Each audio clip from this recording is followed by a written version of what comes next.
بسم اللہ الرحمن الرحیم۔ السلام علیکم ورحمۃ اللہ وبرکاتہ۔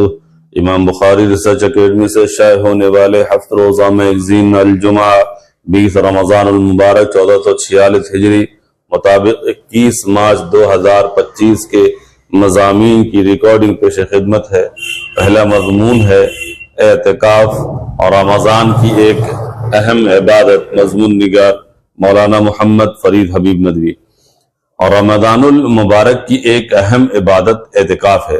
قرآن و حدیث سے اس کی کافی اہمیت معلوم ہوتی ہے۔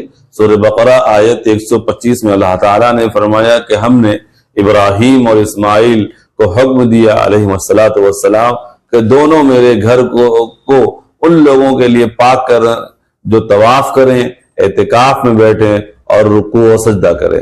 اللہ کے رسول صلی اللہ علیہ وسلم اور آپ کے صحابہ رمضان کے آخری 10 دنوں میں اعتکاف کیا کرتے تھے۔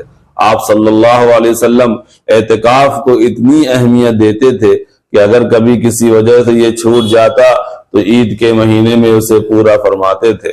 اعتکاف کی فضیلت اور رمضان رسول اللہ صلی اللہ علیہ وسلم نے اعتکاف کرنے والے کی فضیلت بیان کرتے ہوئے فرمایا، اعتکاف کرنے والا گناہوں سے محفوظ رہتا ہے، اس کی تمام نیکیاں ایسی لکھی جاتی ہیں جیسے وہ خود کر رہا ہو۔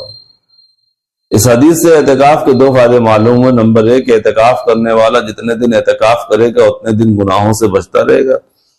نمبر 2، اعتکاف کرنے والا جو نیکیاں باہر کرتا، جیسے کسی کی بیمار کی عیادت کرنا، کسی جنازے میں شریک ہونا، ضرورت مندوں کی مدد کرنا وغیرہ وغیرہ، اعتکاف کی حالت میں یہ نیکیاں چونکہ وہ نہیں کر سکتا، لیکن اللہ کی شان کریمی سے ان نیکیوں کا ثواب بھی اس کے نام اعمال میں لکھا جاتا ہے۔ اعتکاف کا ایک بہت بڑا فائدہ یہ بھی ہے کہ اعتکاف کرنے والے کے لیے شب قدر کی فضیلت حاصل ہونے کا پورا امکان ہوتا ہے، اس لیے کہ شب قدر کے بارے میں غالب گمان یہی ہے کہ وہ آخری عشرے میں ہوتی ہے اور معتکف اس پورے عشرے میں عبادت کی حالت میں رہتا ہے۔ اعتکاف کی حیثیت رمضان میں سنت مؤکدہ کی ہے۔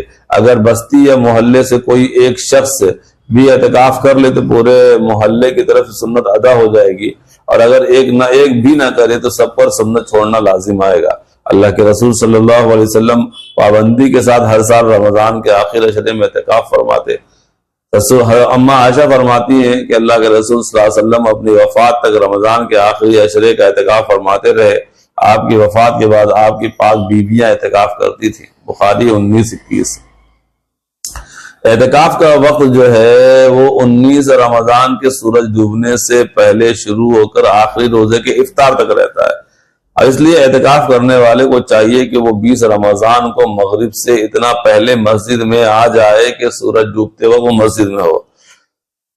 اسی طرح مردوں کے لیے ضروری ہے کہ وہ اعتکاف ایسی مسجد میں کریں جہاں 5 وقت کی نماز باجماعت ہوتی ہو۔ البتہ عورتوں کے لیے اعتکاف کی جگہ ان کا اپنا گھر ہے۔ گھر میں جس جگہ عام طور سے نماز ادا کی جاتی ہے وہاں عورتوں کو اعتکاف کرنا چاہیے۔ اگر پہلے سے کوئی جگہ متعین نہ ہو تو گھر میں کوئی جگہ مقرر کر لے، پھر وہاں اعتکاف کیا جائے۔ اسی طرح اگر مسجد میں وضو خانہ بیت الخلاء نہ ہو تو اس کے لیے اعتکاف کرنے والا باہر نکل سکتا ہے۔ اگر غسل ضروری ہو، مسجد میں نہانے کا نظم نہ ہو تو غسل کے لیے باہر نکل سکتا ہے۔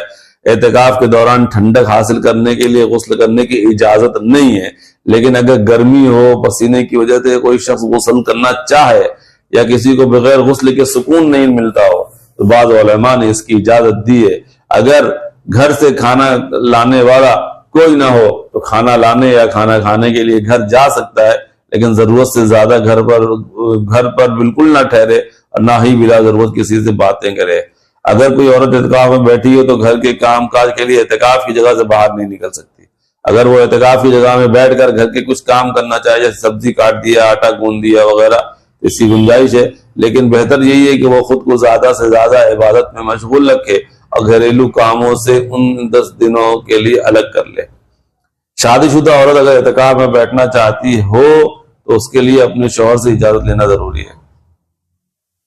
اگر اعتکاف کے دوران عورت کو حیض آنا شروع ہو جائے تو اس کا اعتکاف ٹوٹ جائے گا۔ عید کے بعد اسے روزے کے ساتھ 1 دن کا اعتکاف کرنا ہوگا۔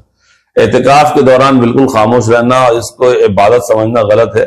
البتہ فضول اور لایعنی کاموں سے بچنا چاہیے۔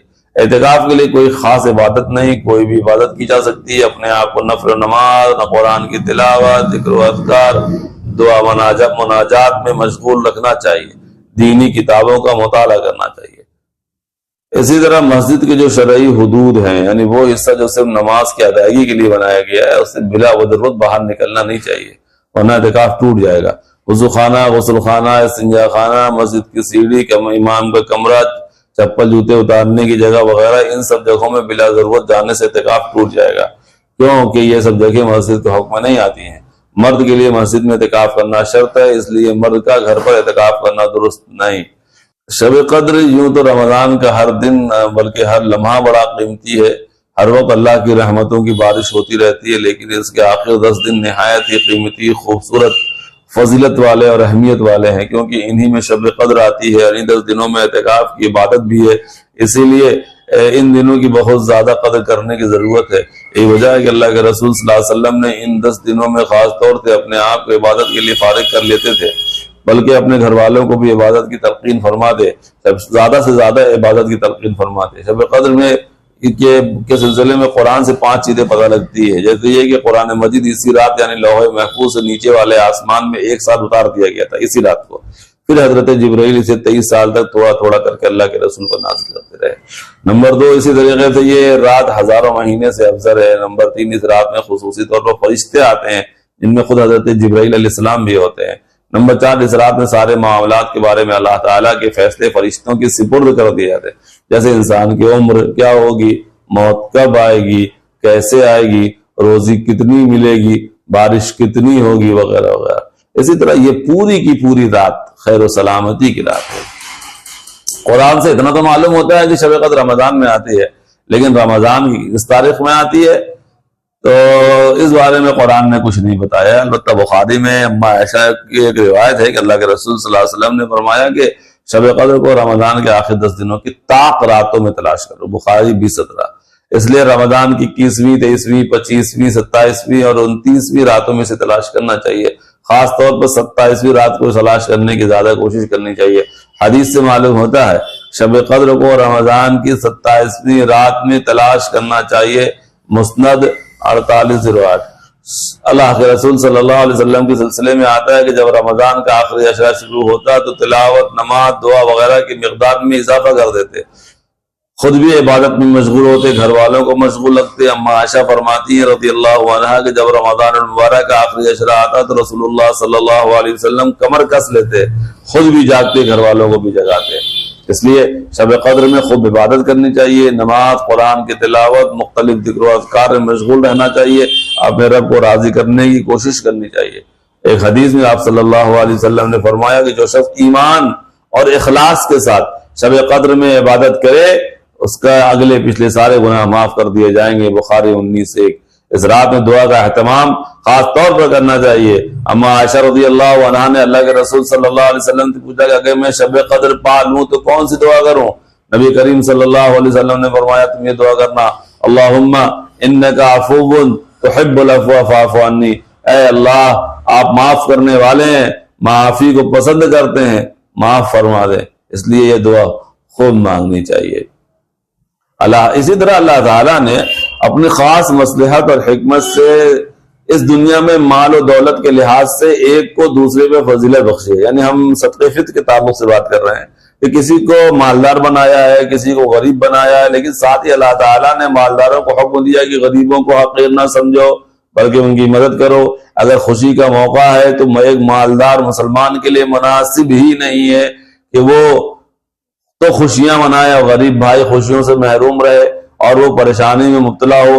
اس لیے شریعت میں خوشی کے موقع پر سماج کے غریب افراد کو بھی یاد رکھنے کا حکم دیا گیا ہے۔ صدقہ فطر کو واجب کرنے کا مقصد بھی یہی ہے کہ سماج کے غریب لوگ بھی عید الفطر خوشی کے ساتھ منا سکیں۔ حدیث سے صدقہ فطر کے 2 مقصد معلوم ہوتے ہیں۔ نمبر 1 کہ غریبوں کی مدد کر کے عید کی خوشی میں ان کو شریک کرنا۔ نمبر 2 روزے میں جو کمی کوتاہی رہ گئی ہے اس صدقے کے ذریعے اس کو پورا کرنا۔ سنن ابو داؤد 16:9۔ اب صدقہ فطر ہر اس مسلمان پر واجب ہے جس کے پاس نصاب یعنی 612 گرام چاندی کے برابر مال ہو۔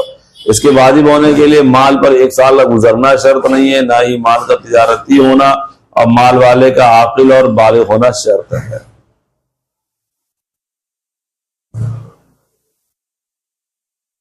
صدقہ فطر کے واجب ہونے کے لیے روزے دار ہونا شرط نہیں ہے۔ جس نے رمضان کے روزے نہ رکھے اس پر صدقہ فطر واجب ہے۔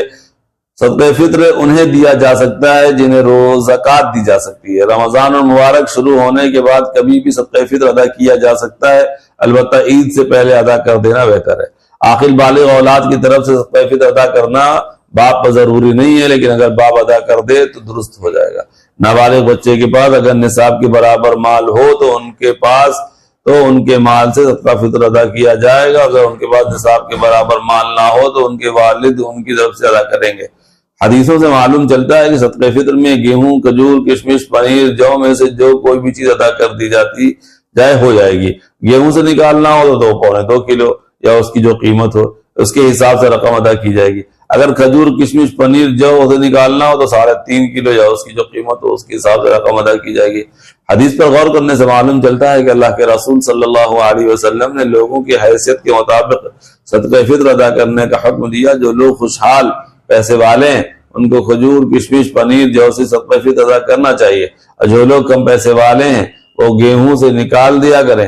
لیکن ہمارے سماج میں عام طور پر ہر طرح کے لوگ 2.25 کلو گیہوں یا اس کی قیمت کے برابر رقم دیتے ہیں، جو شریعت کی روح اور مزاج کے مخالف ہے۔ اس لیے خوشحال لوگوں کو کشمش، کھجور، پنیر، جو کو معیار بنانا چاہیے اور 3.5 کلو کی جو قیمت بنتی ہے اس کے حساب سے رقم ادا کرنی چاہیے تاکہ غریبوں کا زیادہ سے زیادہ فائدہ ہو۔ اپنی دعاؤں میں یاد رکھیں۔ والسلام علیکم ورحمۃ اللہ وبرکاتہ۔